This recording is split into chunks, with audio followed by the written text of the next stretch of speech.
Arab millionaire buys humble woman for a child, but fate unleashes a shocking and thrilling twist. Welcome, my dearest family, to another heartwarming tale from Mr. Peter's family. We're here every day at 2 p.m. with stories made just for you. Rate this story out of 10 if you're a regular part of our family, and if you're new, write your city name in the comments.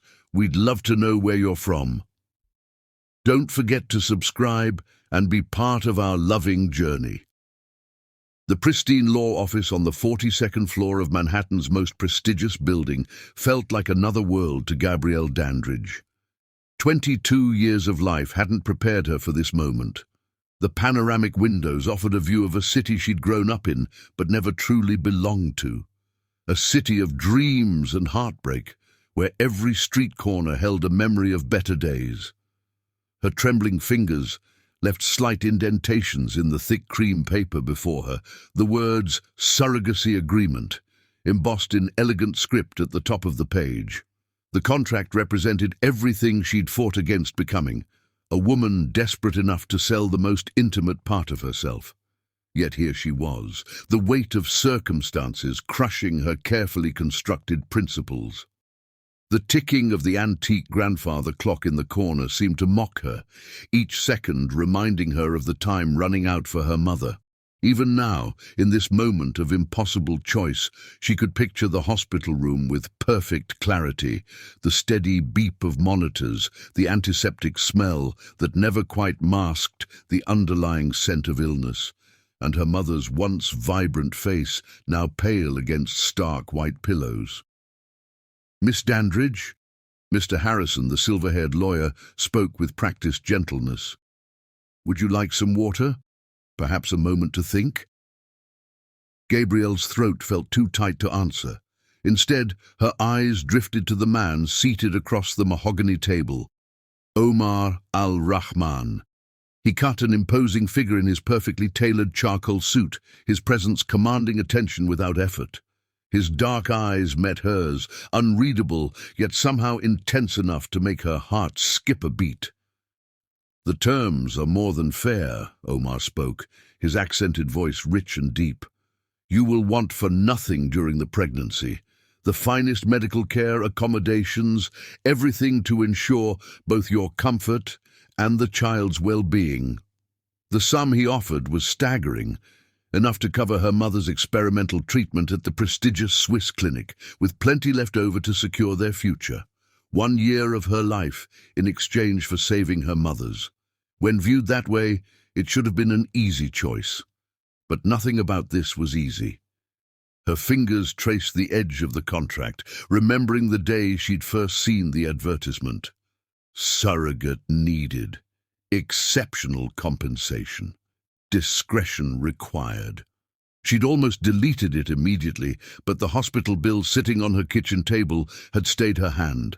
That same morning, her mother's doctor had gently suggested they start discussing quality of life care rather than treatment options. "The contract stipulates complete confidentiality," Mr. Harrison continued, shuffling through additional papers. "Your medical history has been thoroughly reviewed, and all legal protections are in place. Mr. Al-Rahman has been quite generous with the terms."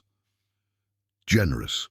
The word seemed inadequate for what Omar offered, but his generosity came with golden handcuffs. She would spend the pregnancy in Dubai, away from prying eyes and wagging tongues, away from her mother. "And you're certain?" Gabrielle's voice cracked slightly. She cleared her throat and tried again. "You're certain the clinic in Switzerland will accept her, even in her condition?" Omar leaned forward slightly, and for a moment, something like compassion flickered across his features. "I have personally spoken with Dr. Weber. Your mother will be admitted immediately upon completion of these papers. The jet is standing by to transport her within the hour." The immediacy of it all made Gabrielle's head spin. Just yesterday, she'd been a simple bookstore clerk, trying to make ends meet, while watching her mother slip away. Now she sat in a room worth more than her yearly salary, contemplating a decision that felt both impossible and inevitable. She thought of her mother's smile when she told her about the opportunity, carefully editing out the details, of course. "My clever girl," she'd whispered, her hand cool and fragile in Gabriel's grip, always taking care of everyone else. Omar's voice drew her back to the present. "Miss Dandridge, I understand this is not an easy decision, but time is of essence, both for your mother's treatment and for our arrangement. Our arrangement, such a clinical term for something so intimate." She studied Omar's face, trying to understand the man who would father her child. His features were striking, strong, jaw, aristocratic nose, eyes that seemed to hold secrets behind their dark depths. The press called him the Desert Prince, celebrating his business acumen and philanthropic works.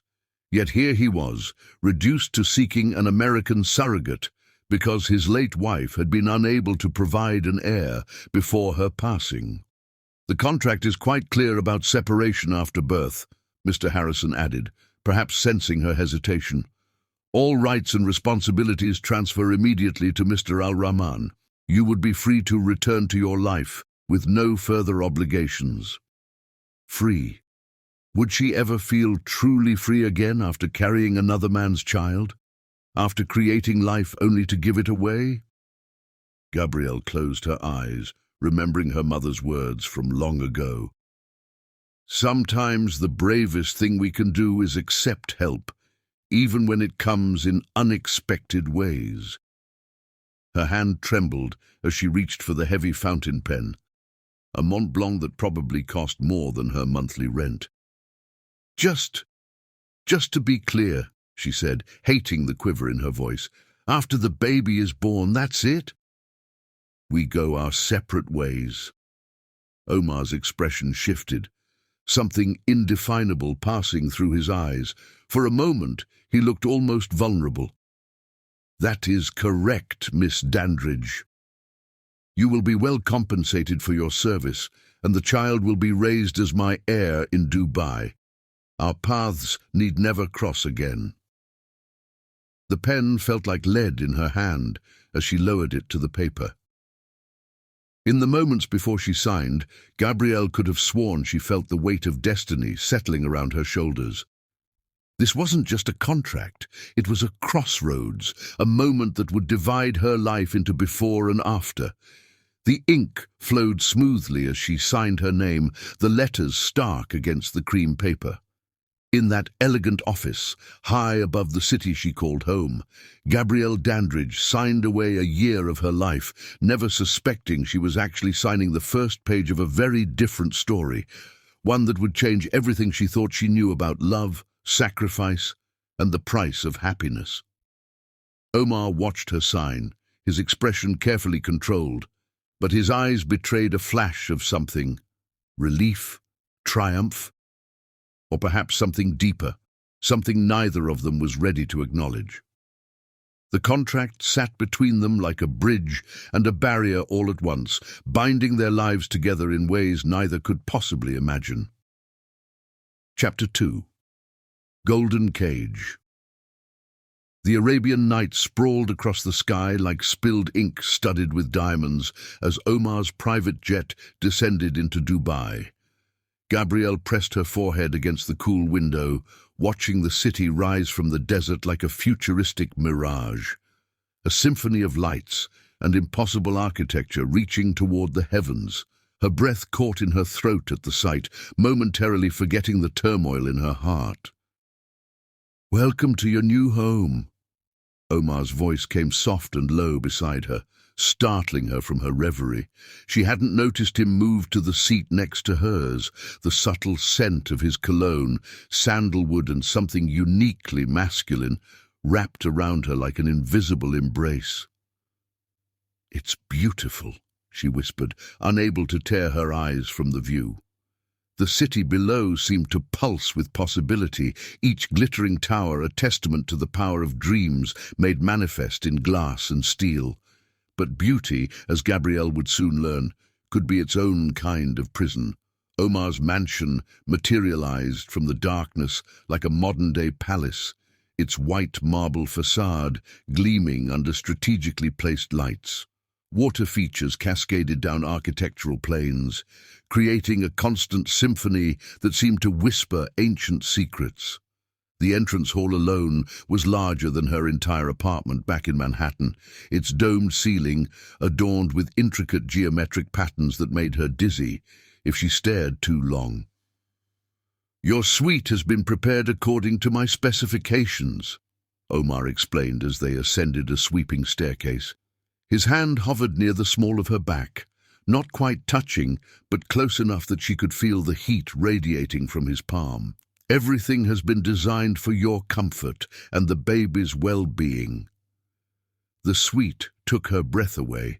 Soft cream walls soared to coffered ceilings, while floor-to-ceiling windows offered a panoramic view of the Dubai skyline. Fresh flowers perfumed the air, roses and jasmine arranged in crystal vases worth more than her yearly salary. The sitting room opened onto a private terrace with a plunge pool, and the bathroom was a marvel of marble and gold fixtures. "This is overwhelming," Gabrielle managed, running her fingers along the silk brocade of a chaise lounge. Omar's dark eyes watched her carefully. "You'll adapt quickly. My staff has been instructed to attend to your every need. Fatima will be your personal assistant. She'll help you adjust to life here." As if summoned by her name, an elegant woman in her 50s appeared in the doorway, her traditional dress impeccable, her eyes sharp and assessing as they swept over Gabrielle. "Fatima has served my family for 20 years, Omar continued. "She'll ensure you want for nothing." "And watch my every move," Gabrielle thought, catching the steely glint in the older woman's gaze. The luxury of her surroundings suddenly felt less like a gift and more like gilded bars. The days that followed settled into a carefully orchestrated routine. A team of doctors visited regularly, monitoring her health with state-of-the-art equipment. Nutritionists planned her meals with scientific precision.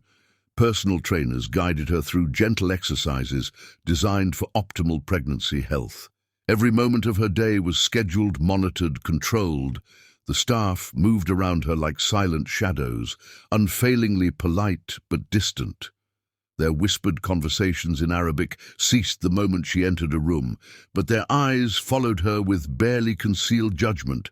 She caught fragments of their discussions, enough to understand that they saw her as little more than a vessel, a paid surrogate carrying their employer's precious air. Loneliness crept in like a tide, threatening to drown her in its depths. The vast rooms echoed with emptiness, and even the endless luxury began to feel hollow. Her phone calls to her mother in Switzerland were her only link to her old life, but even those were monitored, Fatima always hovering nearby, ostensibly to ensure Gabrielle's comfort. Yet there were moments, fleeting, precious moments, when the gilded cage seemed to shimmer with possibility.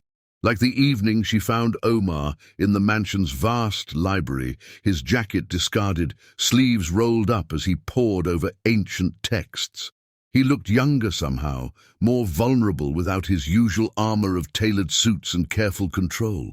"Do you read Arabic?" he asked, noticing her lingering in the doorway. When she shook her head, he beckoned her closer, showing her a beautiful, illuminated manuscript. "This was my grandmother's favorite story, a tale of impossible love and destiny's unexpected paths." His voice took on a different quality as he translated the flowing script, softer and more intimate than she'd ever heard it. The story wove around them like magic, and for a brief moment the walls between them seemed to thin.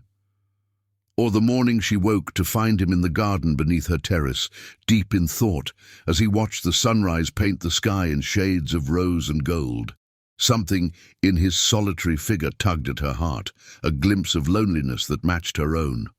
These moments were dangerous, she knew. They made her wonder about the man behind the carefully constructed facade, made her heart flutter when his gaze lingered on her a moment too long, or when his fingers accidentally brushed hers as he helped her from the car after doctor's appointments. But then reality would intrude. A sharp comment from Fatima about appropriate boundaries, or the weight of the contract that bound them together yet kept them forever apart. Gabrielle would remember her place in this opulent world, a temporary resident, a means to an end, nothing more. Still, sometimes when Omar thought she wasn't looking, she caught him watching her with an expression that seemed almost tender. And in those unguarded moments, her golden cage felt less like a prison and more like a cocoon, a space where something unexpected and beautiful might be slowly taking wing. But whether that something was hope or heartbreak, only time would tell. Chapter 3. Unexpected Feelings. The Arabian sun painted the dining room in hues of amber and gold as Gabrielle sat across from Omar during their now customary evening meal. 3 months into her pregnancy, these required dinner meetings to discuss her health, and the baby's progress had evolved into something she found herself secretly anticipating each day. Gone was the austere businessman who had sat across from her in that Manhattan law office. In his place was a man who spoke with passion about his homeland, whose eyes lit up when sharing stories of his childhood adventures in the desert, and whose rare smile could transform his entire face into something that made her heart skip uncomfortable beats. "Tell me about the stars," she requested one evening, breaking their comfortable silence. The question surprised even her. It had sprung from a memory of him mentioning how he used to sleep under the desert sky as a boy. Omar paused, his fork hovering midway to his mouth. Something shifted in his expression, a softening around the eyes, a slight curve of his lips. Setting down his utensils, he leaned back in his chair, his gaze distant with remembrance. "In the desert," he began, his voice taking on a melodic quality that reminded her of ancient storytellers. "The stars are not just lights in the sky. They are guides, storytellers, keepers of ancient secrets. My grandfather taught me their names when I was very young. We would lie on carpets spread across the sand, and he would point out each constellation, explaining how our ancestors used them to navigate the endless dunes." Gabrielle found herself leaning forward, entranced not just by the story, but by this glimpse of the man beneath the polished exterior. "Do you miss it? That simpler life?" A shadow crossed his features. "Simplicity is a luxury I can rarely afford now. The weight of family expectations, business responsibilities, tradition, they leave little room for desert nights and stargazing." The loneliness in his voice echoed her own. Despite being surrounded by luxury and staff, there was a solitude to this life that ate at her soul. Perhaps that's why these dinners had become so precious. They were moments of genuine connection in a world of careful protocols and measured distances. "Your mother's latest reports from Switzerland show remarkable improvement," Omar said, smoothly changing the subject, but his eyes lingered on her face with an intensity that made her pulse quicken. "The doctors are very optimistic." "Thank you," she whispered, fighting back tears of gratitude. "I don't know how I'll ever repay—" "Please," he cut her off gently. "Your health and peace of mind are essential for the baby. Your mother's recovery contributes to both." The baby, their shared purpose, yet also the invisible wall between them. Gabrielle rested her hand on her still flat stomach, a gesture that had become habitual. Omar's eyes followed the movement, and something flickered across his face. Longing? Regret? It vanished too quickly to read. "The nursery plans are complete," he said, his tone carefully neutral. "Would you like to see them?" She nodded, and he retrieved a tablet, moving to sit beside her. The proximity was unexpected. She could smell his cologne, feel the warmth radiating from his body. As he swiped through the designs, his arm brushed against hers, sending little sparks of awareness dancing across her skin. The nursery was stunning, a perfect blend of modern luxury and traditional Arabic elements, but Gabrielle found herself struggling to focus on the images, too aware of Omar's presence, of the way his breath stirred her hair when he leaned closer to explain a particular detail. "The ceiling will have hand-painted stars," he explained, his voice low and intimate, "so the baby can learn the constellations, even indoors." "Like you did with your grandfather?" she asked softly, turning to look at him. Their faces were inches apart. For a moment time seemed to suspend. Omar's eyes dropped to her lips, and Gabrielle forgot how to breathe. The air between them grew thick with unspoken possibilities. Then Fatima appeared at the doorway, a deliberate cough announcing her presence. The moment shattered like fine crystal. Omar withdrew smoothly, his professional mask sliding back into place with practiced ease. "We should discuss the upcoming medical appointments," he said, his voice steady but lacking the warmth of moments before. "Dr. Karim wants to adjust your vitamin regimen." Gabrielle nodded, her heart still racing from their near moment. As they returned to the safe territory of pregnancy discussions, she couldn't help but wonder, how many more times could they pretend not to feel this growing attraction? How long before these unexpected feelings complicated everything beyond repair? That night, lying in her luxurious bed, Gabrielle stared at her own ceiling, thinking of painted stars and desert nights, and the look in Omar's eyes when he thought no one was watching. The baby fluttered within her, too early to be real movement, but she imagined she could feel their shared secret growing, changing everything in ways the contract had never anticipated. Nothing about their arrangement felt simple anymore, and as she drifted off to sleep, Gabrielle wondered if it ever truly had been. Chapter 4. The Betrayal. The truth shattered Gabrielle's world on an otherwise perfect Dubai evening. The setting sun painted the sky in brilliant shades of orange and purple, a beautiful backdrop to the ugliness about to unfold. She hadn't meant to eavesdrop. She'd simply been walking past Omar's study, one hand resting protectively over her slightly swollen belly, when his voice caught her attention, not because of what he was saying, but because of how he was saying it. Gone was the careful accent she'd grown accustomed to. Instead, Omar spoke in perfect, crisp English, his tone sharp with frustration. "James, you're not understanding the delicacy of this situation," he said, his voice carrying clearly through the partially open door. "If Samira's family discovers I've arranged for a surrogate, everything we've worked for could collapse. The merger, the expansion plans, all of it." Gabrielle froze, her heart suddenly pounding. Samira. Who was Samira? "Of course my family knows. They arranged it. But they've managed to keep Samira's family in the dark about her leaving. As far as Dubai society is concerned, my wife is still receiving medical treatment in Switzerland." The world tilted sideways. Wife, not late wife, not ex-wife, current wife. The girl? Omar's laugh was bitter, so unlike the warm chuckles she'd grown to cherish. "She's young, desperate, and American.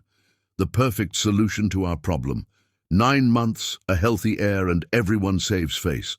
My wife's inability to conceive remains private. Her family maintains their honor, and business continues as usual."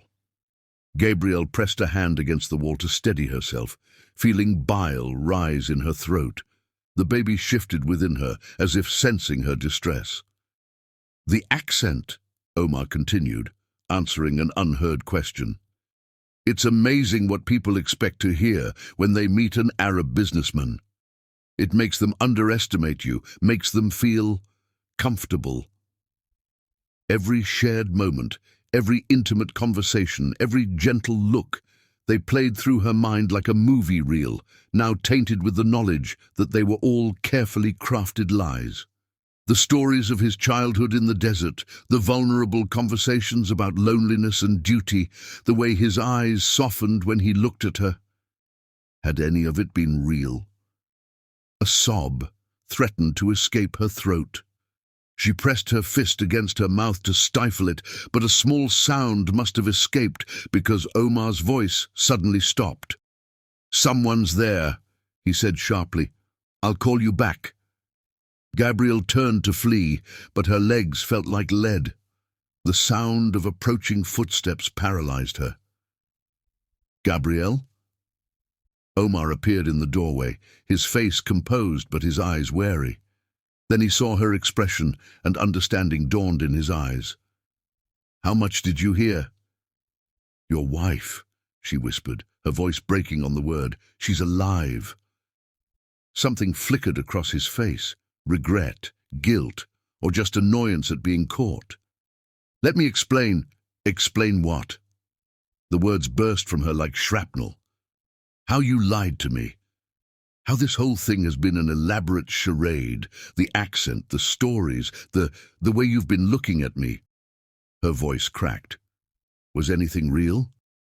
Omar stepped toward her, one hand extended. "Gabrielle, please. This situation is more complex than you understand." "Don't!" She backed away from him, one protective hand still on her belly. "Don't you dare try to touch me.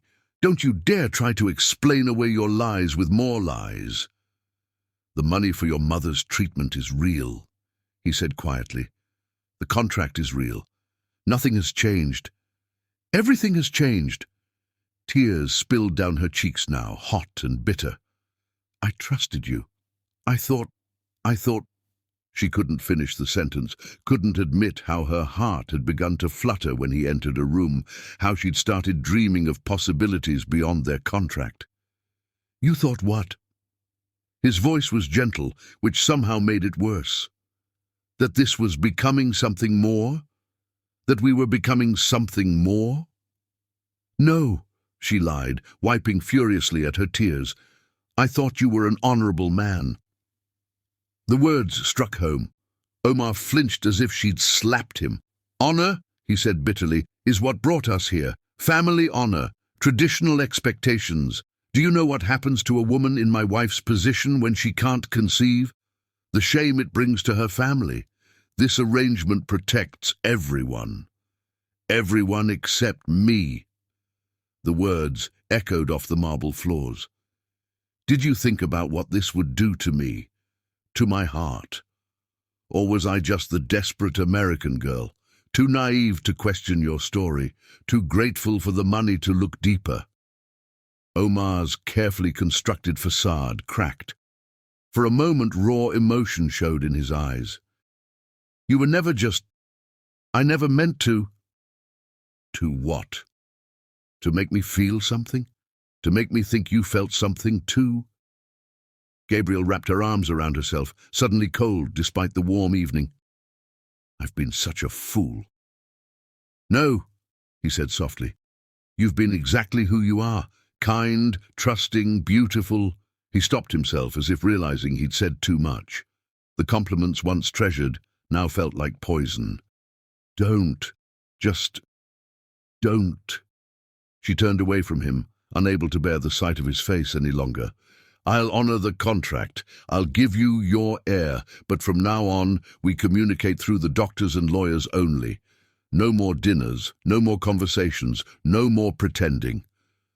"Gabrielle, I'm carrying your child," she cut him off, her voice breaking. "A child that will never know its father is a liar. A child that will grow up in a house built on deception. Maybe that's normal in your world, but in mine..." She pressed her hands against her face, trying to hold back a fresh wave of tears. "In mine, it breaks my heart." She fled then, her footsteps echoing through the marble halls, past concerned staff and startled guards. She ran until she reached her suite, slamming the door behind her and sliding down against it. Only then did she allow herself to truly break down, her sobs echoing in the luxurious room that now felt more than ever like a prison. Outside her door, she heard familiar footsteps approach, then stop. For a long moment there was silence. Then Omar's voice, soft and stripped of all pretense. "I never meant to hurt you, and not everything was a lie. The way I feel, that's the most dangerous truth of all." But Gabrielle couldn't answer, couldn't trust herself to speak. She listened to his footsteps fade away, then curled into herself, one hand pressed against her belly where their child grew, wondering how something so precious could come from something built on so many lies. The stars twinkled outside her window. The same stars he'd told her stories about, stories she now questioned. Were they just another part of his elaborate deception? Or had there been moments of truth hidden among the lies? And which possibility, she wondered as tears soaked her pillow, would hurt more in the end? Chapter 5. Complications. The Arabian summer blazed outside while Gabrielle's world narrowed to the four walls of her bedroom suite. At 5 months pregnant, her body had betrayed her as thoroughly as Omar had, though this betrayal came with far more dangerous consequences. The doctors' faces grew more concerned with each visit as her blood pressure continued to spiral dangerously high. "Preeclampsia," Dr. Ramirez explained gently, her dark eyes full of worry. "If we can't get it under control, both you and the baby could be at risk." The word hung in the air like a death sentence. Gabrielle's hands trembled as she clutched her swollen belly, feeling the baby's movements. Stronger now, more insistent, as if protesting the danger threatening them both. "What are our options?" Omar's voice cut through her panic. He stood by the window, his silhouette harsh against the bright desert sun. They hadn't spoken directly since the night of her discovery, communicating only through doctors and staff. But this crisis had brought him back to her room, concern temporarily overwhelming the wall of hurt between them. "Complete bed rest," the doctor ordered. "Minimal stress. Constant monitoring. We'll need to check her blood pressure every hour, and if it rises any higher—" She left the sentence unfinished, but her meaning was clear. That night, as machines beeped softly around her and moonlight painted silver patterns across her bed, Gabrielle heard her door open. Omar entered silently, looking somehow older than she remembered, worry etched deep in his features. "You should be sleeping," he said softly, noticing her open eyes. "So should you." Her voice was barely a whisper, weak from the medication they'd given her to try to lower her blood pressure. He moved to sit in the chair beside her bed, his usual graceful confidence replaced by hesitation. "I've been on the phone with specialists in London, New York, Singapore. They're reviewing your case." A bitter laugh escaped her. "More lies to manage? More reputations to protect?" "No." The word came sharp and quick. "No more lies. Not about this. Not about your health or the baby's safety." He leaned forward, and for the first time since that terrible night, she saw raw honesty in his eyes. "I know I've lost the right to ask anything of you, but please, focus on getting better. Let me help you through this." "Why?" The question burned in her throat. "I'm just the surrogate, remember? The desperate American girl you hired to solve your problem?" Omar flinched as she threw his own words back at him. "You've never been just anything, Gabrielle." His voice dropped lower, heavy with emotion. "That's what terrifies me." Before she could respond, the monitor beside her bed began beeping frantically.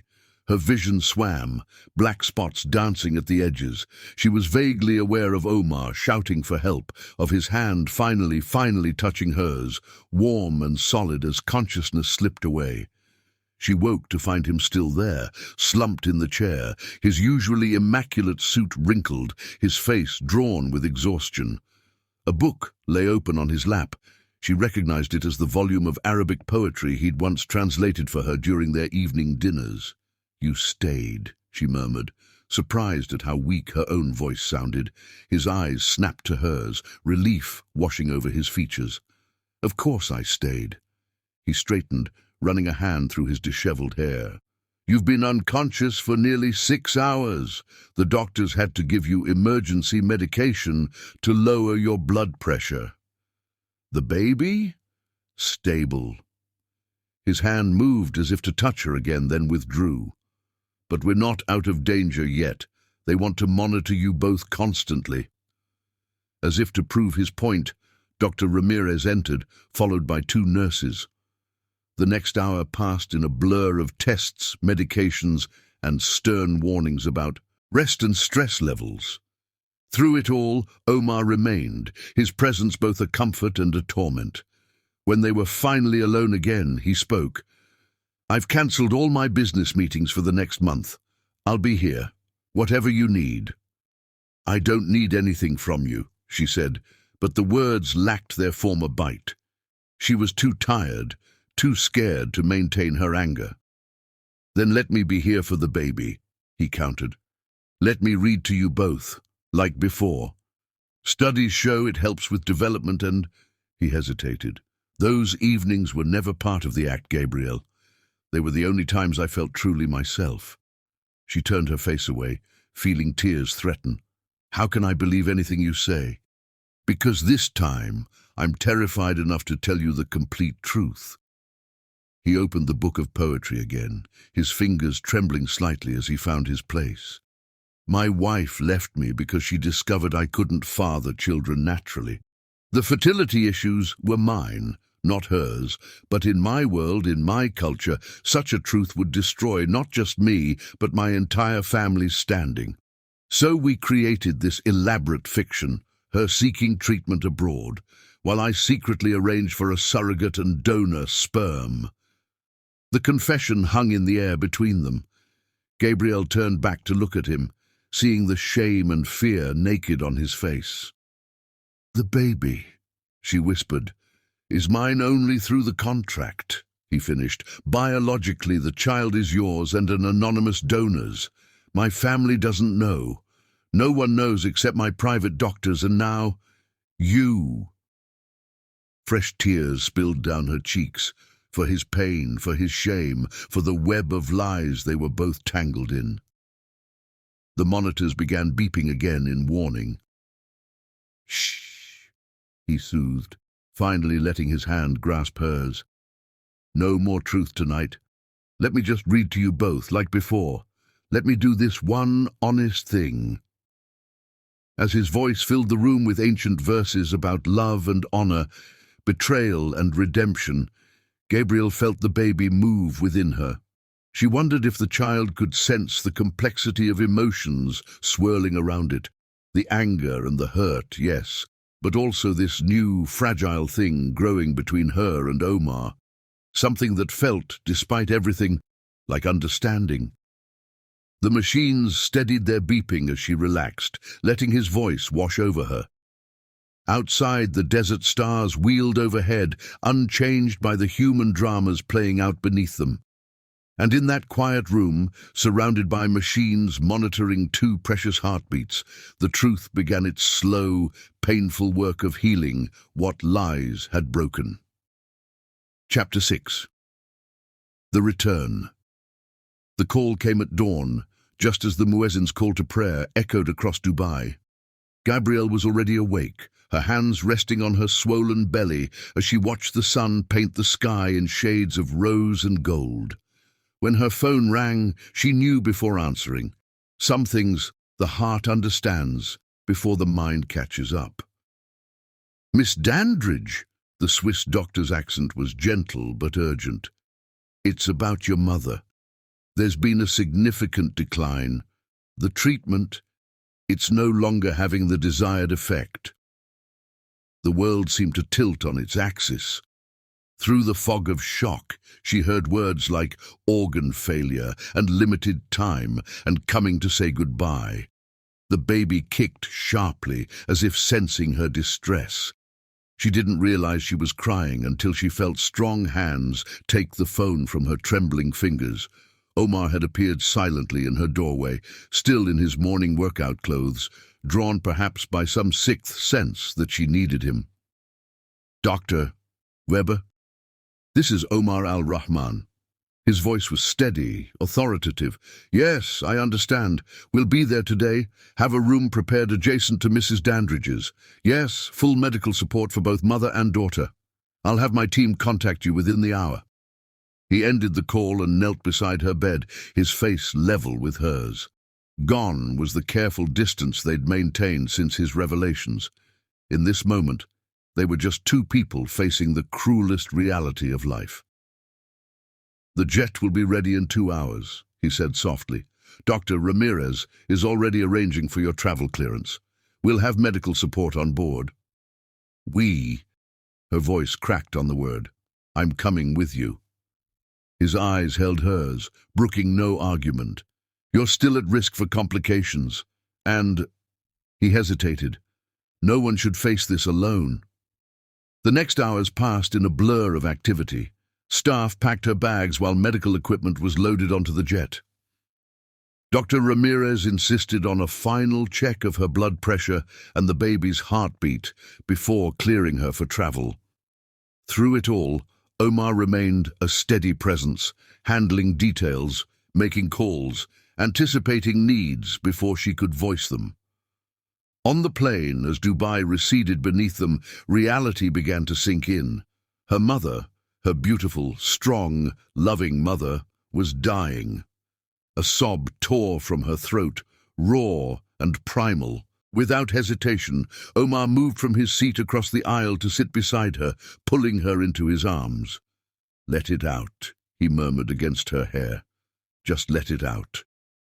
She cried until she had no tears left, her face pressed against his expensive shirt, now ruined with her makeup and tears. The baby kicked and rolled, agitated by her distress, and Omar's hand joined hers on her belly, offering comfort to them both. "Tell me about her," he said softly, as the plane cruised over foreign lands. "Tell me about your mother." So she did. She told him about the single mom who worked 3 jobs but never missed a school play. About the woman who taught her that education was the one thing no one could take away from you. About summer picnics in Central Park and Christmas traditions they'd maintained even when they could barely afford gifts. "She sounds like an extraordinary woman," Omar said when she finally fell silent. "She is," Gabrielle's voice caught. She still is, for now." The Swiss clinic rose from the Alps like a modern fortress, all glass and steel amid ancient mountains. A medical team met them on the helipad. Omar had insisted on helicopter transfer from the airport to save precious time.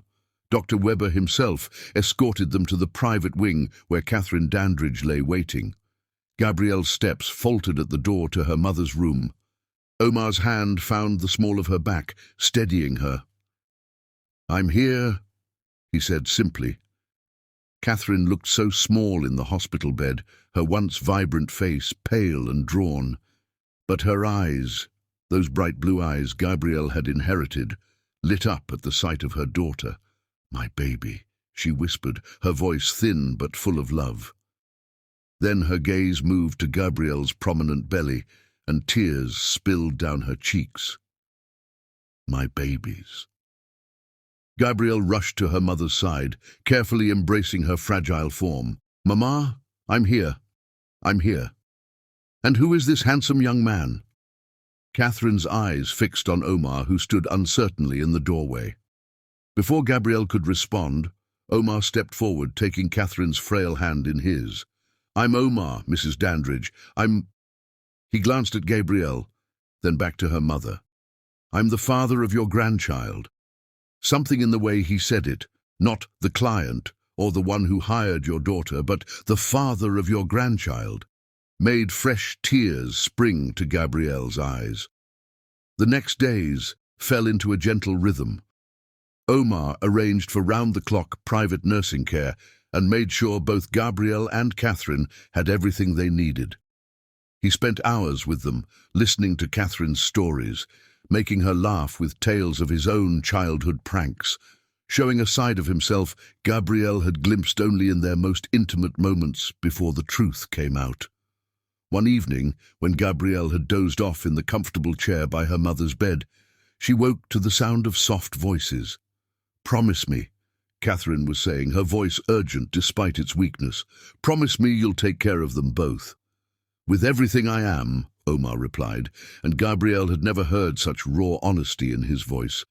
I know I've made mistakes, terrible ones. But your daughter, she sees through every wall I've built, every lie I've hidden behind. She makes me want to be worthy of her trust again. Love, Catherine said softly. Real love isn't about being worthy. It's about being honest. Even when the truth is ugly, even when it hurts. I'm trying, he whispered. I know you are, dear boy. I can see it in the way you look at her when you think no one's watching. The machines monitoring Catherine's vitals began to beep more slowly. A peaceful smile crossed her face as she drifted off to sleep. Omar tucked her blanket more securely around her shoulders, then turned to find Gabrielle watching him. Their eyes met in the dim room, and for once, neither looked away. The walls between them had begun to crack, not with dramatic revelations or grand gestures, but with small moments of truth and tender care. When Catherine slipped away 3 days later, it was peaceful. She waited until both Gabrielle and Omar were with her, as if wanting to ensure her daughter wouldn't be alone. Her last words were a quote from her favorite poem. Love is not love, which alters when it alteration finds. Omar held Gabrielle as she wept, his own tears falling silently into her hair. The baby moved between them, 3 hearts beating together in grief and something else, something that felt, despite everything, like the beginning of healing. As dawn broke over the Alps, painting the snow-capped peaks in the same rose gold as Dubai's sunrise, Gabrielle realized that sometimes the greatest acts of love come disguised as ordinary moments. A steady hand on your back, a shared vigil, tears shed together in the quiet dark. Her mother had known. Somehow she had seen past the complicated circumstances of their arrangement to the truth, growing between them, and in her final days she had given them both her blessing to explore that truth, to find their way back to each other, this time without lies between them. The baby kicked, strong and insistent, as if emphasizing the point. Life, even in the midst of death, goes on. Love, even when broken, can heal. And sometimes the hardest journeys lead us exactly where we need to be. Chapter 7. Truth and Consequences. Dubai's golden light had changed in their absence, or perhaps it was Gabrielle who had changed. Returning to the mansion after her mother's funeral felt like stepping into a familiar dream. Everything at once the same and irrevocably different. Her grief wrapped around her like a shawl, both comfort and burden, while her advancing pregnancy made every movement a careful negotiation with her changing body. But it was Omar who had changed the most. Gone was the careful distance, the professional facade. Since their shared vigil at her mother's bedside, something had shifted between them, like tectonic plates realigning after an earthquake. His concern was more open now, his touches less hesitant, his eyes holding hers with an intensity that made her heart race despite her best intentions. The staff noticed, of course they noticed. Whispers followed them through the marble halls, growing louder with each passing day. Fatima's disapproving frown deepened every time she saw Omar helping Gabrielle in the garden, or reading to her in the library, or sharing quiet meals on her private terrace. "They say you've bewitched him," Fatima finally said one morning, her voice tight with barely contained emotion, as she helped Gabrielle dress. "They say you're using this pregnancy to trap him, to shame him into forgetting his position, his responsibilities." Gabrielle met the older woman's eyes in the mirror. "And what do you say, Fatima?" The question seemed to startle the woman. She paused in buttoning Gabrielle's maternity dress, her hands trembling slightly. I say I have never seen him look at anyone the way he looks at you, not even his wife, and that terrifies me." Before Gabrielle could respond, a commotion erupted downstairs, voices raised in Arabic, sharp with anger and shock. Fatima's face went pale. "They're here," she whispered. "Allah help us all." "Who's here?" But even as Gabriel asked, she knew. The moment they'd all been dreading had arrived. Omar's family had come unannounced. She heard them before she saw them, a delegation of powerful voices filling the mansion's quiet halls with demands and questions. Omar's voice rose above them, trying to maintain control, but the tide of family authority was overwhelming. Against Fatima's protests, Gabrielle made her way to the grand staircase. The scene below froze her in place. Omar, surrounded by stern-faced men in traditional dress, and at their center, a striking woman in elegant Western clothes who could only be Samira, Omar's wife. "So this is her." Samira's voice cut through the chaos, sharp as a blade. "This is the American girl you bought to solve our problem?" Omar stepped forward, his face tight with anger. "Samira, enough. This isn't the way." "Not the way!" Samira laughed, the sound brittle as breaking glass. "Was there a proper way to handle this? A dignified way to explain how my husband secretly arranged for a surrogate while I was supposedly seeking treatment? How he let my family believe I was the one who couldn't conceive?" The assembled family members murmured in shock. Clearly, not everyone had known the full story. "Or should we discuss how you've been playing house with her?" Samira continued, her perfect English carrying clearly through the hall. "Did you think I wouldn't hear about your little dinners, your garden walks, your pretense at domestic bliss?" Each word struck like a physical blow. Gabrielle pressed one hand against the wall for support, the other cradling her swollen belly protectively. The baby kicked furiously, sensing her distress. "That's enough," Omar's voice cracked like thunder. "You left, Samira. You chose to walk away rather than face the truth about my condition. You were the one who demanded we keep up appearances to save your family's pride. And you were the one who promised discretion." Samira's composure cracked. "Instead, you parade around Dubai with your pregnant mistress, making me look like a fool." "She is not my mistress." Omar's voice dropped dangerously low. "She is carrying my child, a child that will be my heir, regardless of biology or tradition." The room erupted in shocked exclamations. One elderly man stepped forward, his bearing regal with authority.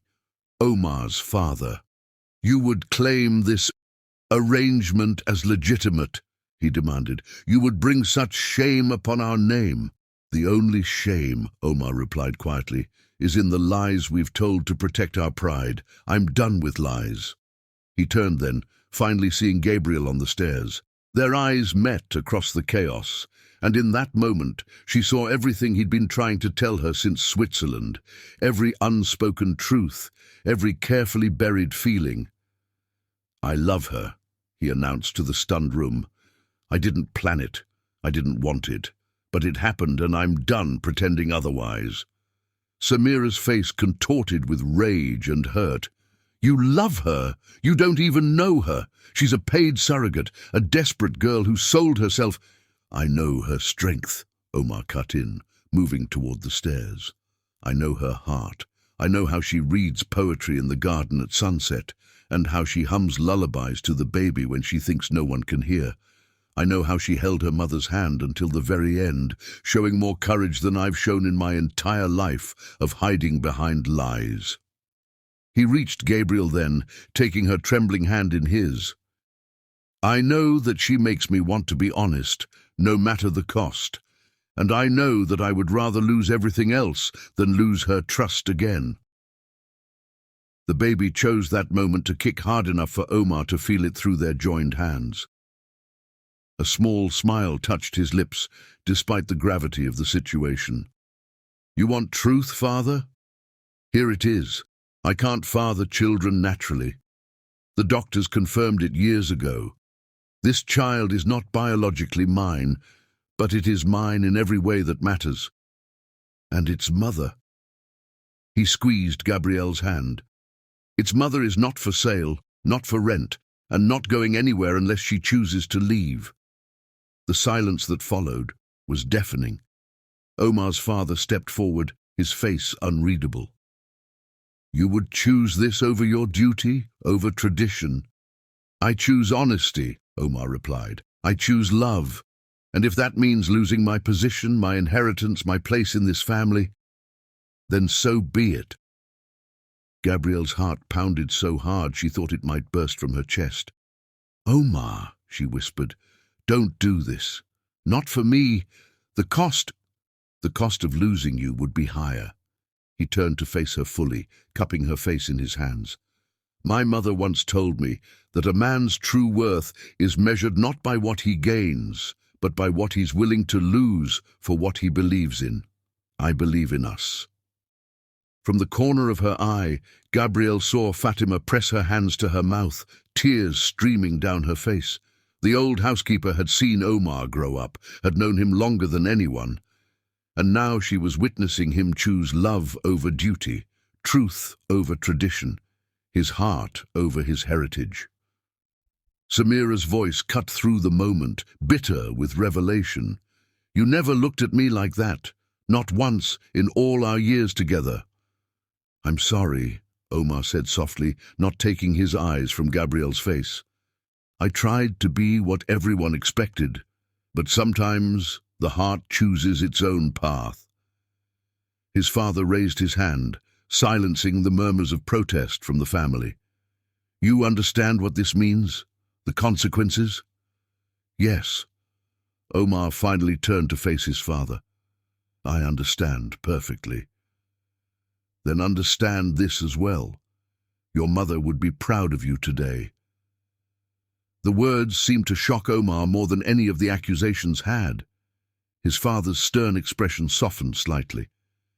"She always said you had her heart, too big to be contained by tradition alone. I didn't understand then. Perhaps I'm too old to fully understand now, but I understand this. A man who will sacrifice everything for love and truth is a man worth following." He turned to address the stunned family members. "The world is changing. Perhaps it's time we changed with it." Samira stepped forward, her anger replaced by a weary dignity. "I want a divorce. A real one this time, not just a convenient story." "You'll have it," Omar promised, "along with my sincere apology for not being honest from the start." As the family began to disperse, their whispers now tinged with speculation rather than condemnation, Gabrielle felt the baby shift and settle, as if finally relaxing after the storm of emotions. Omar's father approached them, his eyes fixed on Gabrielle's belly. "May I?" he asked softly. She nodded, guiding his weathered hand to where the baby was most active. His stern face transformed with wonder as he felt his grandchild move. "Biology," he said quietly, "is not what makes a family. Love is." He squeezed Omar's shoulder. "Your mother taught me that, though it took me many years to learn it." Later that night, as the desert stars wheeled overhead and the fountain sang its eternal song, Omar held Gabrielle on her terrace, his hands tender on her belly. "What happens now?" she whispered. "Now!" He pressed a kiss to her temple. "Now we write our own story without lies or pretense. Together." The baby kicked as if in agreement, making them both laugh. And in that moment, Gabrielle understood what her mother had meant in her final days. Love isn't about being worthy. It's about being honest, even when the truth changes everything. Especially then. Chapter 8. The Choice. 3 days after the family confrontation, Gabrielle woke to find rose petals scattered across her bedroom floor. They led to her private terrace, where an intimate breakfast had been set up. Fresh fruits, pastries, and her favorite jasmine tea. A small velvet box sat beside her plate. Her heart stopped when she opened it. The ring was stunning, a sapphire surrounded by diamonds, elegant yet somehow understated. The note beneath it read simply, "Choose me, choose us." She closed the box without taking out the ring, her hands trembling. Through her tears, she began to write her own note. "I won't be the reason your family breaks apart." By midnight, she was gone. The hardest part wasn't leaving, it was forcing herself not to look back, as her taxi wound through Dubai's glittering streets. She had waited until Omar was called away to an emergency board meeting, one she now suspected Fatima had helped orchestrate to give her this window of opportunity. The old housekeeper had tears in her eyes as she pressed a thick envelope of cash into Gabrielle's hands and whispered, "Sometimes love means letting go." Gabrielle had chosen a small boutique hotel on the outskirts of the city, far from the glamorous districts Omar frequented. The room was clean but simple, worlds away from the luxury she'd grown accustomed to. As she sat on the narrow bed, one hand resting on her active baby bump, she allowed herself to finally break down. "I'm doing this for you," she whispered to her unborn child. "For both of you. He'll give you everything, the best education, every opportunity, all the advantages of his world. And eventually, when the scandal dies down, he'll reconcile with his family.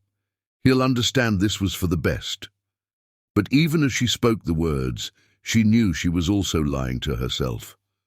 The real truth was darker, more selfish. She was terrified. Terrified of the depth of her feelings for Omar, terrified of the intensity of his feelings for her, terrified of becoming the woman who destroyed a dynasty for love. The knock came at dawn. She knew it was him before she opened the door. Who else would have tracked her down so quickly?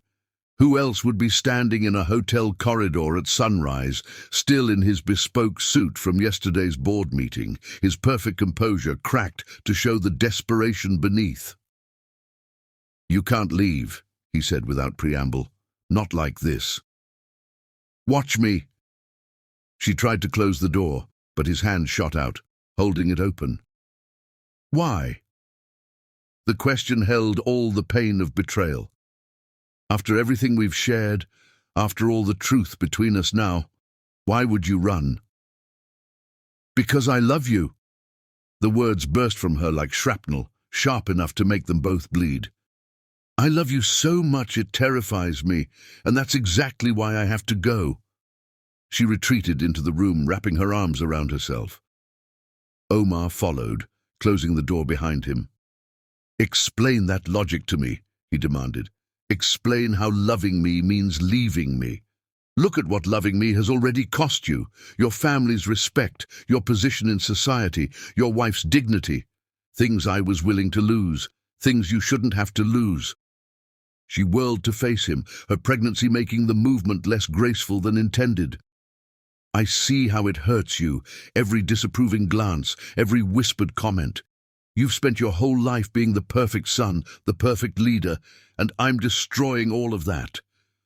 "You're not destroying anything," he said softly. "You're freeing me." The tenderness in his voice nearly broke her. "Am I? Or am I just offering you a different kind of cage? The scandal of the American surrogate who seduced you away from tradition? Is that what you think this is?" He crossed the room in 2 strides, taking her face in his hands. "A seduction? A scandal? This is love, Gabriel. Real, messy, complicated love, the kind that's worth fighting for. Your father gave us his blessing. The company will survive. Change is not destruction. Your reputation means nothing compared to losing you." His thumbs brushed away tears she hadn't realized were falling. "Do you know what I thought when I found your note? When I realized you'd gone? I thought, this is what real fear feels like. Not the fear of scandal or social rejection or lost business opportunities.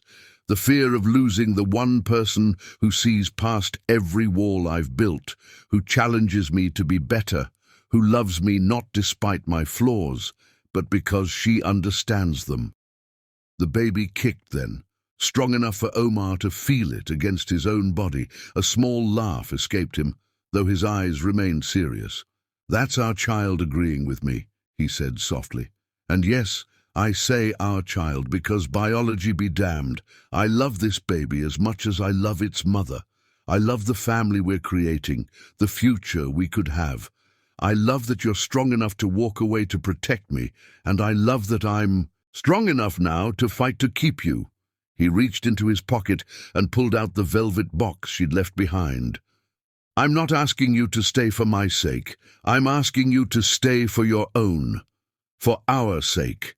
For the sake of this child who deserves to grow up seeing what real love looks like, messy and complicated and absolutely worth every sacrifice."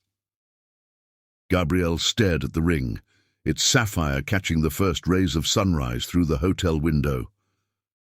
"I'm scared," she whispered. "Good." He opened the box but didn't take out the ring.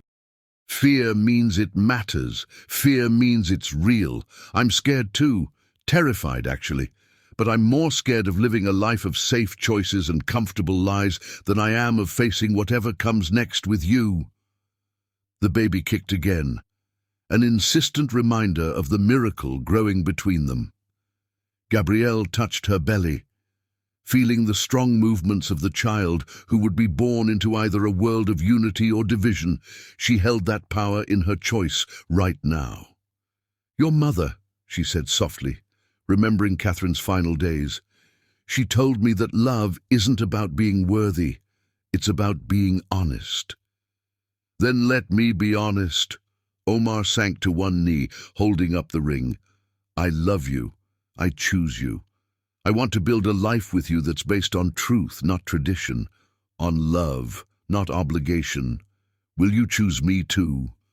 The sunrise painted the simple hotel room in shades of gold and promise.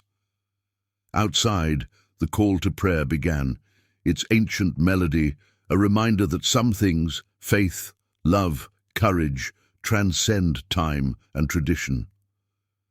Gabrielle looked at the man kneeling before her, seeing not the powerful businessman or the traditional son, but simply Omar, the man who read poetry in the garden, who held her through her mother's death, who was willing to reshape his entire world for love. Her hand trembled as she reached for the ring, but her voice was steady as she spoke the word that would change everything. Yes. The baby danced within her as Omar slipped the ring onto her finger, then pulled her into a kiss that tasted of tears and truth and tomorrow. And in that moment, in a modest hotel room far from marble mansions and family dynasties, two hearts chose love over fear, truth over tradition, and the messy beauty of real life over the perfect facade of expectations. As Omar held her close, his hands gentle on her growing belly, Gabrielle finally understood what her mother had meant about love's honest path. Sometimes the hardest choice and the right choice are the same thing. Sometimes running away leads you right back to where you belong. And sometimes love is worth every risk, every sacrifice, every moment of fear. Because in the end, it's not about being worthy of love, but being brave enough to choose it. Chapter 9. Storms of the Heart. The sapphire on Gabrielle's finger caught the morning light as she stood before the floor-to-ceiling windows of Omar's, their private quarters. 2 weeks had passed since that sunrise proposal in the modest hotel room, and life had shifted into something both wonderful and terrifying in its intensity. The Dubai social circle buzzed with rumors.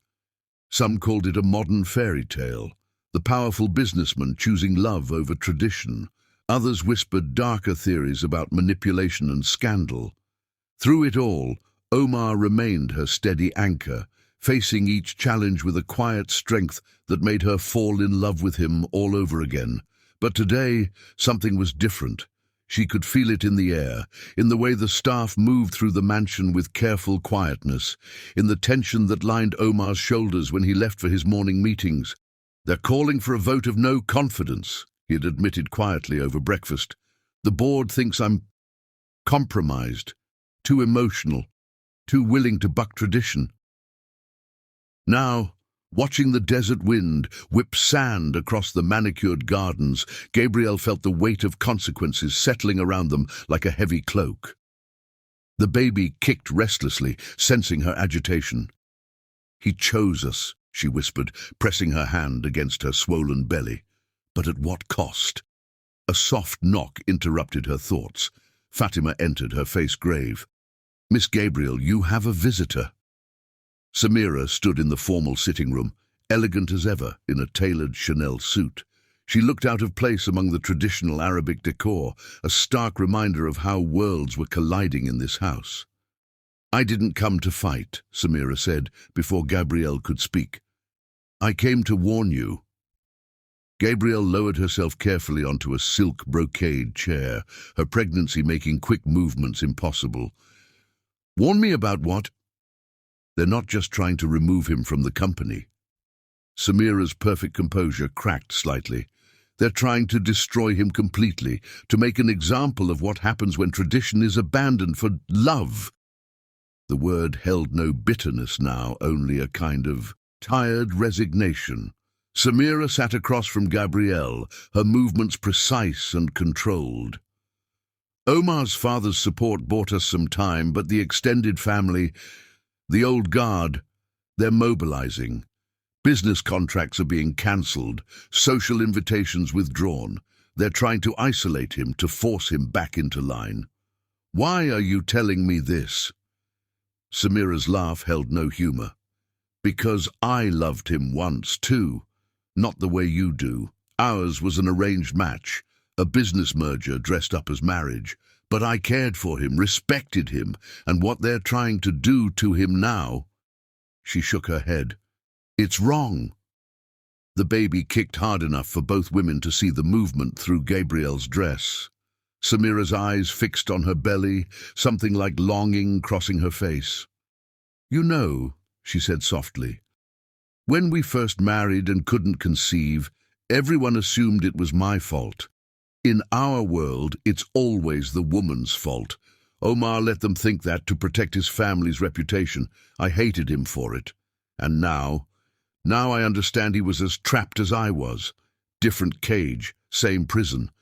She leaned forward intently. "But you've somehow given him the courage to break free, and that terrifies the old guard more than any business decision ever could."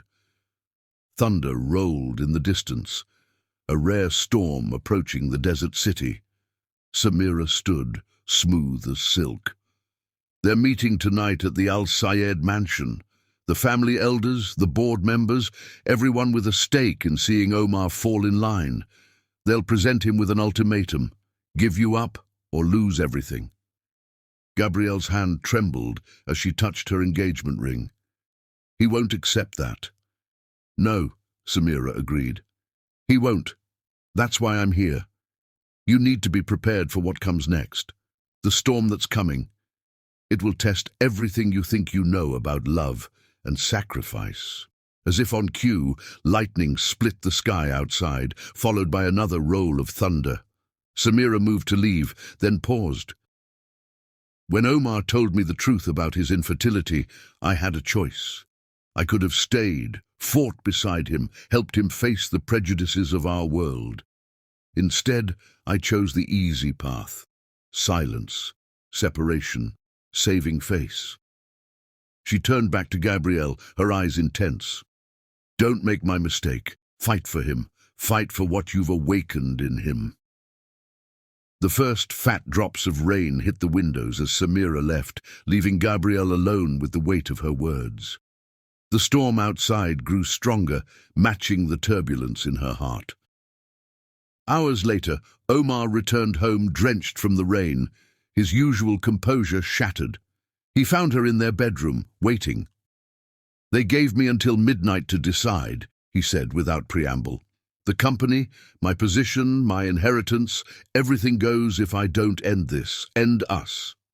Gabriel stood, moving to him with a grace that belied her advanced pregnancy. "What do you want to do?" He caught her hands in his, pressing them to his chest, where she could feel his heart racing. "Run away with me." The words hung in the air between them, shocking in their simplicity. "What?" "Run away with me," he repeated, more urgently. "I have accounts they can't touch, properties in other countries.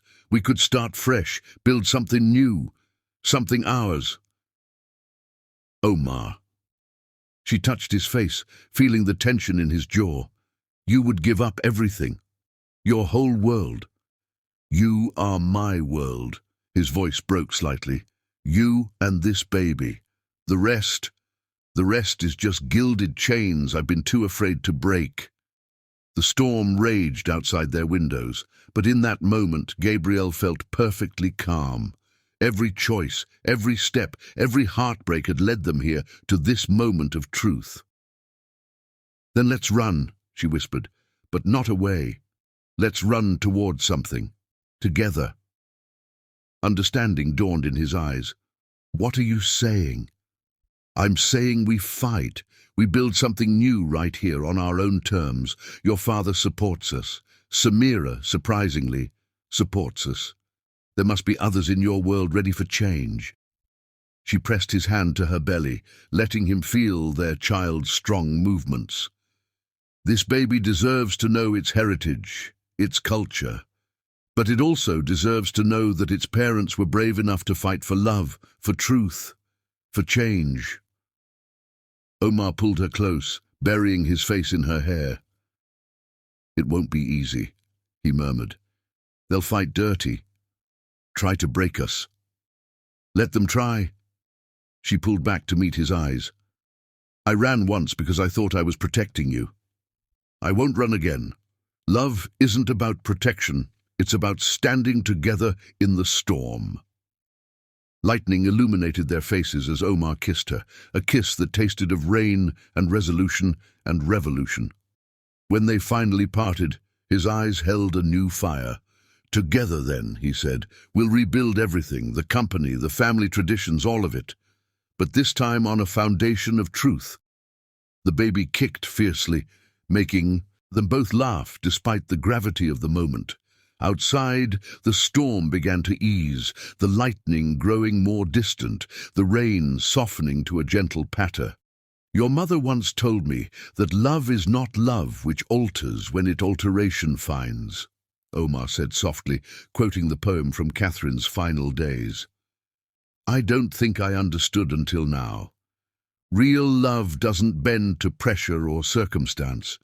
It stands firm, even in the storm. Gabrielle touched her engagement ring, thinking of all the choices that had led them here, the contract that had brought them together, the lies that had nearly torn them apart, the truth that had finally set them free. Then let the storm come, she whispered. We're ready. As the desert rain washed the city clean outside their windows, Omar and Gabrielle held each other, planning their revolution. Sometimes love doesn't just change two hearts, it changes the world around them. And sometimes the greatest acts of courage are not in grand gestures, but in simply standing together, choosing each other day after day, storm after storm. The baby moved between them, a constant reminder of the miracle they'd created. Not just the child growing in Gabrielle's womb, but the love that had grown between them, defying convention, transcending tradition, transforming them both into something stronger, braver, truer than they'd ever been alone. Chapter 10. Eye of the Storm. The headlines in Dubai's business papers screamed of scandal and upheaval. Al Rahman Empire in crisis, traditional values versus modern love, dynasty at risk. But it was the whispered conversations in the mansion's halls that truly revealed the magnitude of the storm they faced. At 8 months pregnant, Gabrielle's body had become its own battlefield. The stress of recent events had sent her blood pressure skyrocketing again, forcing Dr. Ramirez to order complete bed rest. The medical wing of the mansion had been transformed into a high-tech maternal care unit, with monitors tracking every flutter of her heart, every movement of the baby. Omar divided his time between fighting for his company and sitting beside her bed, his laptop balanced on his knees as he worked tirelessly to save everything he'd built. Dark circles shadowed his eyes, but his determination never wavered. The Singapore contract is secure, he said one evening, his fingers intertwined with hers as they watched the sunset paint the desert sky. And the London office stands with us. It's a start. Tell me the truth, Gabriel insisted, squeezing his hand. How bad is it? He was silent for a long moment, watching the monitors that tracked their baby's heartbeat. We've lost 40% of our regional contracts. The conservative families are closing ranks, trying to force us out of traditional markets. The baby kicked sharply, making the heart monitor spike. Omar's free hand moved to her belly, his touch soothing both mother and child. But, he continued, a slight smile touching his lips, we're gaining unexpected allies. Younger business leaders, international partners, people ready for change.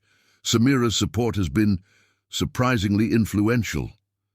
As if summoned by her name, Omar's ex-wife appeared in the doorway. In the weeks since her warning, Samira had become an unlikely champion for their cause, using her own family's connections to counter the opposition. The Al-Sayed family is wavering, she announced without preamble.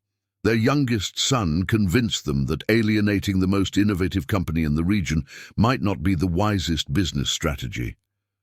That's the third family this week, Omar noted, hope coloring his voice. Times are changing, Samira said, moving to stand by the window, perhaps faster than anyone expected. She turned to face them, her expression thoughtful. My father called today. He asked if I was certain about supporting you both. And what did you say? Gabrielle asked softly. I told him I've never been more certain of anything. Samira's perfectly manicured hands gripped the windowsill. I told him how you could have run away together, could have chosen the easy path. Instead, you stayed to fight not just for your love, but for change itself. For the right to choose love over arrangement, truth over appearance, progress over stagnation. The monitors beeped a warning as Gabrielle's heart rate increased. Omar immediately pressed the call button for the medical team, but Gabrielle waved him off. I'm fine, she insisted. Just emotional. Your words mean so much, Samira. The elegant woman crossed to the bed, surprising them both by taking Gabrielle's free hand. Save your strength. This baby ... She swallowed hard. This baby represents everything we're fighting for, a future where love matters more than tradition, where truth outweighs appearance, where children can grow up choosing their own paths. Dr. Ramirez entered then, frowning at the monitor readings. Everyone out, she ordered. My patient needs rest. But before they could comply, Gabrielle gasped sharply, her hands flying to her belly. The monitors erupted in a cacophony of alarming beeps. Something's wrong, she whispered, fear making her voice shake. The next hours passed in a blur of medical terminology and barely contained panic. The baby's heart rate had become erratic, and Gabrielle's blood pressure was reaching dangerous levels. We need to do an emergency C-section, Dr. Ramirez announced finally. The baby is in distress, and waiting could endanger them both. It's too early, Gabrielle protested weakly. 4 weeks too early. The baby's lungs are developed enough, the doctor assured her. But we can't wait. We need to act now. Omar's face had gone pale, but his voice remained steady as he kissed Gabrielle's forehead. I'll be right beside you. We'll face this like we've faced everything else. Together. As they prepared her for surgery, a commotion erupted in the hallway. Omar's father had arrived, accompanied by several elderly members of the family council. Let me through, the older man demanded. That's my grandchild about to be born. The medical team tried to block his entry, but Omar stepped forward. Let him in. His father approached the bed, his stern features softening as he saw Gabrielle's fear. When Omar's mother had complications with his birth, he said quietly, she made me promise to love him enough for both of us if anything happened to her. He took Gabrielle's hand, pressing something cool and metal into it. She lived, thank Allah, but I never forgot that moment of clarity, when nothing mattered but love and family. Gabrielle opened her hand to find a delicate silver bracelet, clearly an antique. This was hers, Omar's father explained. She wore it through every birth, every joy, every trial. Now it's yours. Tears spilled down Gabrielle's cheeks as Omar helped fasten the bracelet around her wrist. The moment was interrupted by another wave of pain and urgent beeping from the monitors. "Now," Dr. Ramirez insisted. "We move now." The operating room was controlled chaos. Through her fear and the strange sensations of the surgery, Gabrielle focused on Omar's eyes above his surgical mask, on the warmth of his hand gripping hers, on the silver bracelet that connected her to a family legacy of love and strength. And then, cutting through the tension like a shaft of sunlight through storm clouds, came the sound they'd been waiting for. Their baby's first cry, strong and defiant and perfectly, wonderfully alive. "A girl," Dr. Ramirez announced, her voice thick with emotion. "A beautiful, healthy girl." The implications of this weren't lost on anyone in the room. In traditional Arabic families, a firstborn son was considered crucial, especially for a family heir. But as the tiny baby was placed on Gabrielle's chest, skin to skin while the surgery was completed, Omar's tears fell freely. "She's perfect," he whispered, touching their daughter's tiny hand with wonder. "Absolutely perfect." In the recovery room later, as mother and daughter slept peacefully while Omar maintained his vigil, his father returned. The old man stood watching his granddaughter sleep in her clear hospital bassinet, his expression unreadable. "The family council is waiting for an announcement," he said finally. "They expect you to express disappointment in having a girl, to talk about trying again for a son." Omar stood, drawing himself to his full height. "Then they will be disappointed. I will announce only joy and gratitude for my perfect daughter and her brave mother." His father nodded slowly. "Good. It's time someone taught them that true strength isn't about gender or tradition." He touched the baby's tiny foot through the bassinet. "She will inherit everything, the company, the legacy, the future we're building, and she will know she was born from love, not obligation." Gabrielle stirred, opening her eyes to see 3 generations of the Al-Rahman family together, past, present, and future, aligned in a moment of perfect understanding. "What will you name her?" Omar's father asked softly. Omar looked to Gabrielle, who smiled through happy tears. They had discussed this in quiet moments during her bed rest. "Catherine Amira Al-Rahman," they said together. "A bridge between cultures, between past and future, between tradition and change." Outside the windows of the medical wing, the desert sun broke through the last clouds of the storm that had raged all day. Like their love, like their fight for change, like their perfect daughter, light always finds a way through darkness if you're brave enough to wait for dawn. Chapter 11. Dawn of Change. Catherine Amira Al-Rahman announced her presence to the world with the same quiet strength that characterized her parents' love story. At 3 weeks old, she had her father's dark eyes and her mother's determined spirit.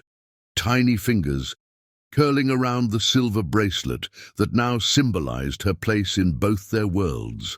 The nursery, once planned as a showcase of tradition, had evolved into something uniquely theirs.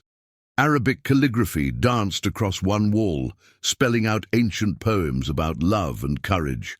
Below it, Catherine's grandmother's rocking chair sat beside traditional Arabic furniture. Like their family, the room was a perfect blend of cultures, of old and new, of tradition and change. But beyond the peaceful sanctuary of the nursery, battles still raged. Omar spent his mornings in the hospital with Gabrielle and Catherine, his afternoons in board meetings fighting for control of his company, and his evenings strategizing with their growing coalition of supporters. "The younger generation is rallying behind us," Samira reported during one such evening meeting. She had become not just an ally but a friend, her business acumen proving invaluable in their fight. Your story has become a symbol for them. Love over arrangement, merit over tradition, change over stagnation. They're calling it the Rose Revolution in the business papers, Omar's father added, bouncing his granddaughter gently as she slept in his arms. The stern patriarch had melted completely in the face of Catherine's innocent charm. After those roses you left for Gabrielle the day she tried to leave. Gabrielle, still recovering from the emergency C-section, watched from her chaise lounge as her unlikely family plotted revolution in her sitting room. The medical team had finally cleared her to leave the hospital wing, though she was still under strict orders to rest. The Al-Mazroui family has officially aligned with us, Omar announced, reviewing reports on his tablet. Their daughter wants to attend business school abroad. They've realized times are changing. And the contracts? Samira asked. Slowly returning. The international partners never wavered, and the regional ones are beginning to see which way the wind is blowing. He smiled slightly. Having a reputation for choosing truth over convenience apparently appeals to modern business sensibilities. A soft cry from Catherine drew everyone's attention. Omar's father stood, still cradling her expertly. She needs her mother, he said softly. Some traditions are worth keeping. As he placed the baby in Gabrielle's arms, his weathered hand touched the silver bracelet she wore. My wife would have loved seeing this, he murmured. She always said our son had her heart, too big to be contained by mere custom. Catherine settled quickly at her mother's breast, her tiny hand splayed against the soft fabric of Gabrielle's dress. The room fell silent, everyone caught in the simple beauty of the moment. It was Fatima who broke the spell, hurrying in with an urgent expression. The news, she said, turning on the large television that dominated one wall. You need to see this. The screen filled with images of young people gathering outside the Al-Rahman corporate headquarters. They carried signs in Arabic and English. Love wins, change is coming, family over fortune. What is this? Omar asked, stunned. Your revolution, Samira replied softly. It seems we're not the only ones who were waiting for someone brave enough to challenge the old ways. The coverage switched to interviews with young business leaders, both men and women, all expressing support for what they called the Al-Rahman transformation. Then came something even more surprising, interviews with older business leaders, traditional patriarchs who spoke carefully about the need for measured progress and evolving traditions. The tide is turning, Omar's father said, his voice thick with emotion. And perhaps it's time I did more than just accept it. It's time I helped lead it. He pulled out his phone and made a call that would change everything. Call an emergency meeting of the family council, he ordered. It's time we formalized some changes. The meeting was set for sunset, a time traditionally reserved for important decisions in Arabic culture. As the sun painted the Dubai skyline in shades of gold and rose, the grand council room filled with family elders and business leaders. Gabrielle insisted on attending, though she needed Omar's support to walk. Catherine slept peacefully in a Moses basket beside her chair, one tiny hand clutching the edge of her grandmother's bracelet where it dangled above her. Omar's father stood to address the assembly, his bearing regal in his traditional dress. For generations, he began, we have equated strength with rigidity, success with conformity. We have forgotten that the greatest achievements of our culture came from those who dared to think differently, to love deeply, to challenge what needed challenging. He gestured to Omar and Gabrielle. My son chose love over convenience, truth over appearance, courage over comfort, and in doing so, he showed us a path forward that honors our traditions while embracing change. Moving to the Moses basket, he gently lifted Catherine, turning to present her to the assembly. This child, he declared, born of love between cultures, between traditions, will inherit everything we build today. She will lead the next generation of our family's legacy, and she will do so not because of tradition, but because of love. Not because of rules, but because of right. The room erupted in discussion, some voices raised in protest, others in support. But then something remarkable happened. One by one, the younger members of the family stood and moved to stand behind Omar and Gabrielle. Then some of the older members followed. Even those who remained seated began to nod slowly, accepting, if not fully embracing the change sweeping through their world. As the last light of day painted the council room in shades of gold, Omar's father made a final declaration. From this day forward, the Al-Rahman family and all its business interests will be governed by merit, not gender, by ability, not age, by vision, not merely tradition. He placed Catherine back in her mother's arms, then surprised everyone by kneeling before Gabrielle. You came into our lives as a surrogate, became our conscience, and will now help lead our future. Allah works in mysterious ways, but always toward justice and love. Tears spilled down Gabrielle's cheeks as Omar helped her stand, their daughter cradled between them. The baby chose that moment to wake, her dark eyes taking in the assembly before her with what seemed like regal approval. The contract that brought us together, Omar addressed the room, his voice clear and strong, was built on lies and fear. The love that grew between us was built on truth and courage. Which foundation would you choose to build your future on? The answer came not in words, but in actions. One by one, the assembly members came forward to pay their respects, not just to Omar as the family leader, but to Gabrielle as his partner and to Catherine as their future. Later that night, as Dubai's lights twinkled below their balcony and Catherine slept peacefully in her bassinet, Omar held Gabrielle close. "Did you ever imagine," she whispered, "when you placed that surrogacy ad, that it would lead to this?" "No," he admitted, touching the sapphire ring on her finger. "But I imagine our daughter will grow up knowing that the greatest acts of love require the greatest courage, and that sometimes the heart knows better than tradition what path we should take." The desert breeze carried the faint scent of roses, a reminder of how close they had come to losing everything by running from love instead of toward it. But like the delicate flower that had taken root in the harsh desert soil, their love had not just survived but flourished, changing the landscape around it in ways no one could have predicted. Catherine sighed in her sleep, one tiny hand still clutching her grandmother's bracelet, a perfect bridge between past and future, tradition and change, fear and love. Chapter 12. Full Circle. 1 year later, the Dubai sunrise painted the sky in familiar shades of rose and gold as Gabrielle stood before the mirror in her dressing room. The wedding dress was a masterpiece of fusion, traditional Western white silk flowing into intricate Arabic beading, just as her life had become a beautiful blend of two worlds. "Your mother would be so proud," Fatima said softly, adjusting the delicate veil. The old housekeeper's eyes glistened with tears as she fastened Catherine's silver bracelet, now a cherished family heirloom, around Gabrielle's wrist.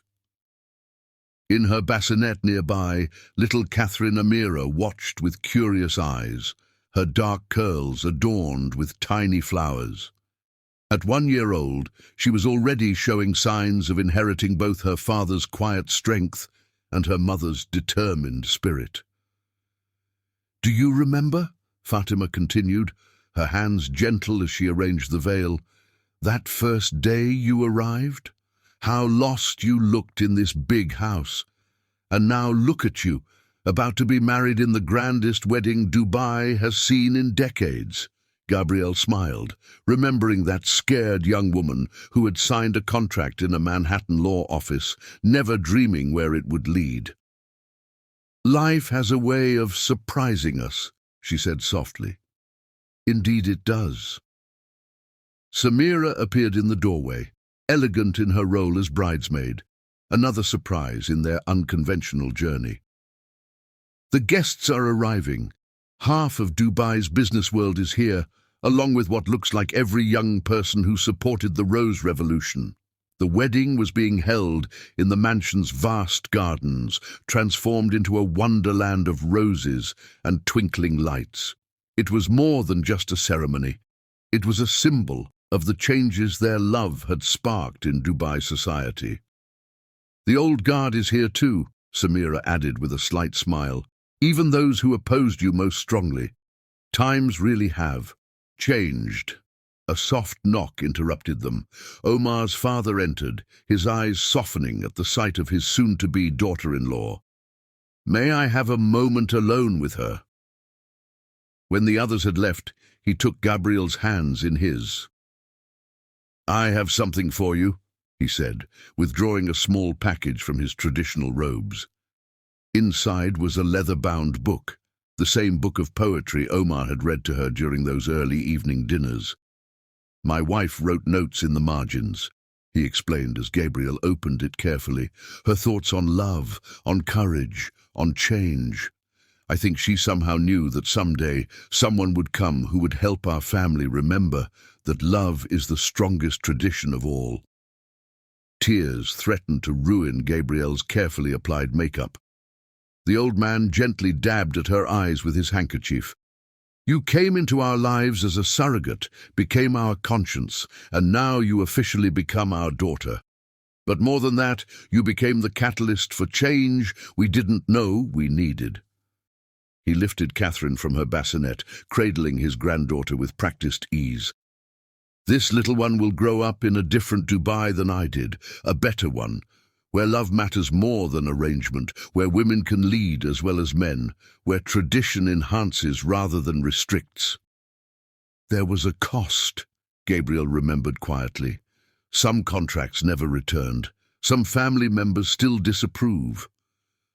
"The price of change is always high," he agreed, "but the reward—" He smiled as Catherine caught his finger in her tiny grip. "The reward is watching the next generation grow up freer than we did." A soft chime indicated it was time. In the garden below, hundreds of guests waited to witness not just a wedding, but a moment of transformation, personal and cultural, private and public. Omar stood beneath an arch of roses, his traditional dress incorporating subtle Western elements, just as Gabrielle's dress honored his culture. Their eyes met across the garden, and for a moment they were back in that sterile law office, strangers about to embark on an unexpected journey. The ceremony blended traditions seamlessly.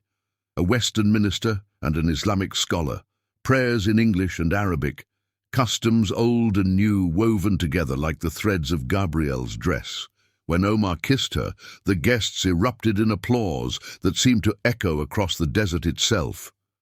At the reception, little Catherine stole the show, toddling between guests in her tiny dress, charm bracelet jingling on her wrist. She represented everything they had fought for, the future they had dared to imagine. During the traditional dances, Omar pulled Gabrielle close, swaying gently. "Do you remember what your mother said in her last days?" he murmured. "Love is not love, which alters when it alteration finds." "She knew," Gabrielle replied softly. "Somehow she saw past everything, the contract, the cultural differences, the complications, to the truth of us." "The truth," Omar agreed, "that sometimes the heart recognizes its home before the mind understands the journey." As night fell, the garden glowed with thousands of tiny lights. Omar clinked his glass, calling for attention. The guests fell silent, expecting a traditional speech. Instead, he gestured to his assistant, who wheeled out a familiar leather chair, the same one Gabrielle had first sat in to sign the surrogacy contract.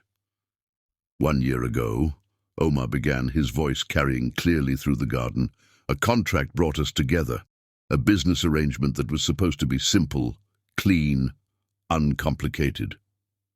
Gentle laughter rippled through the crowd. "Today, I want to sign a different kind of contract." He withdrew a document from his jacket, and Gabriel recognized the formal letterhead of their family's company. "This," he announced, "is the official registration of the Catherine Amira Foundation for Cultural Understanding. Its mission is to support young people who choose love over arrangement, courage over conformity, truth over tradition, to help them build bridges between cultures, between generations, between hearts."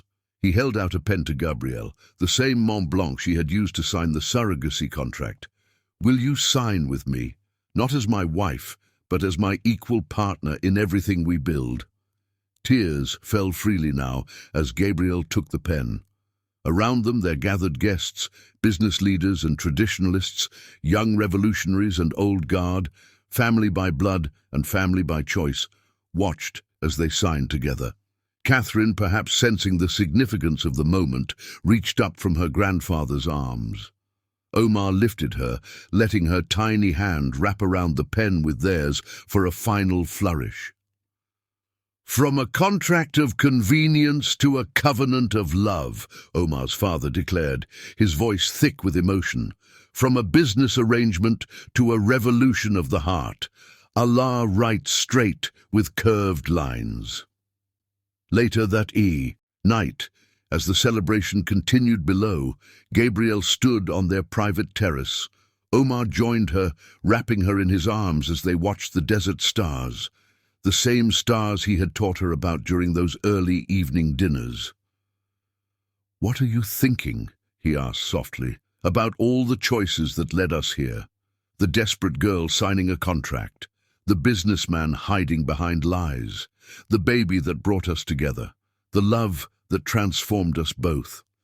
And now?" Gabriel turned in his arms, touching the sapphire ring that had become her engagement ring, the silver bracelet that connected her to his family's past, the wedding band that promised their future. "Now, I'm thinking that some contracts are written in ink, but the most important ones are written in the heart." Catherine's soft babbling came through the baby monitor, their daughter, their miracle, their bridge between worlds. Omar smiled, touching his forehead to Gabrielle's. "Then let's write our next chapter together," he whispered. "No contracts, no conditions. Just love." "Just love," she agreed, kissing him under the desert stars. In the garden below, roses bloomed impossibly in the desert soil, a testament to how love can flourish in the most unlikely places. And high above, the same stars that had guided desert travelers for generations watched over a new kind of journey, one that had begun with a contract but would continue forever with love. A heartfelt message that both acknowledges struggles and offers hope. Life's deepest wounds often come from those we trust most. To every woman who has faced betrayal, who has had her trust shattered or her heart broken, your worth is not defined by someone else's inability to be faithful or honest. The scars you carry are not marks of shame, but medals of survival. You've weathered storms that would have broken many, and yet here you stand. Remember, your heart's capacity to love again is not diminished by those who didn't treasure it. Trust broken by one does not mean you must live without trust forever. Your strength isn't measured by how quickly you recover, but by your courage to keep moving forward. Sometimes the darkest chapters of our lives lead us to the brightest futures.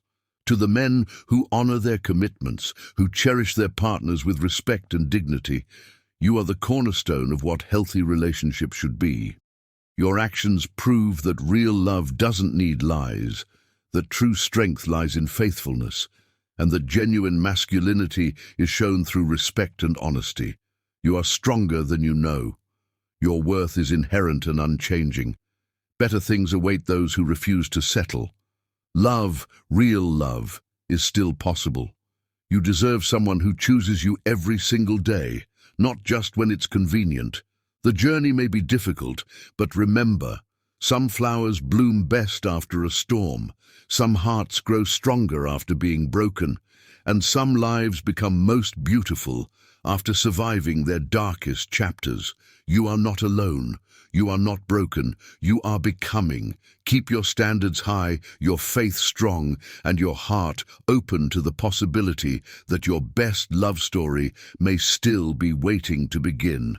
Remember, time doesn't heal all wounds, but courage, self-love, and the willingness to believe in love again do. Your past is a chapter, not the whole story. Make the next chapters worth reading.